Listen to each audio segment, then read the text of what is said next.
প্রতিটা যুবককে যেন আল্লাহ ডাক দিয়ে বলে, যুবক গতকালকেও এক ওয়াক্ত নামাজ পড়লা না, আজও পড়তে না, আমি মালিকের একটা সেজদা দিতা না? আল্লাহ যেন ডাক দিয়ে বলে ফজরের ওয়াক্তে, আমার বান্দা আজও কি সেজদা দিবে না আমারে? আজও এভাবেই যাবে?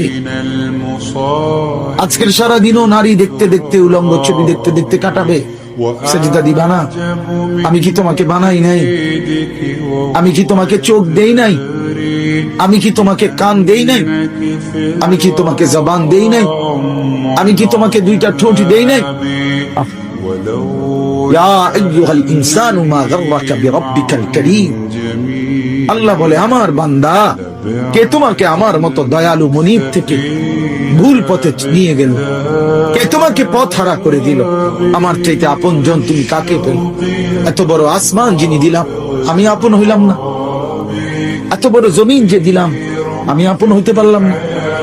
প্রতিদিন তোমার চোখে ঘুম পাড়ায় দেই, আমি সেই মালিক, আমি আপন জন হলাম না? প্রতিদিন আবার ভোরবেলা উঠতে গেলে আমি তো ঘুম থেকে জাগিয়ে দেই, সেই আমি মালিক আপন হলাম? বলেন না বাপ, বলেন। আমার বাপ বলেন, একজন যুবক, ভাইয়া তুমি ভাবো, তুমি ডানে বামে তাকাইও না, দয়া করে অনুরোধ, আরেকজনের দিকে তাকে, তুমি ভাবো, তুমি ভাবো, একা ভাবো, একা, একজন ভাবো, একজন।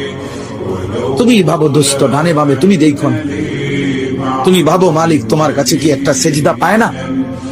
আজ কতদিন হয় ছেলেরা এইখানে, তো অনেক ছেলে, আমি তো চেহারা দেখলেই বোঝা যায়, কতদিন হয় ফজরের নামাজ পড়ো না ভাইয়া?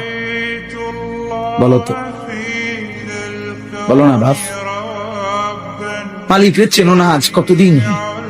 আফা আমিনা আহলুল কুরা আন ইয়াতিয়াহুম বাসুনা বায়াতাও ওয়া হুম নাঈমুন। আল্লাহ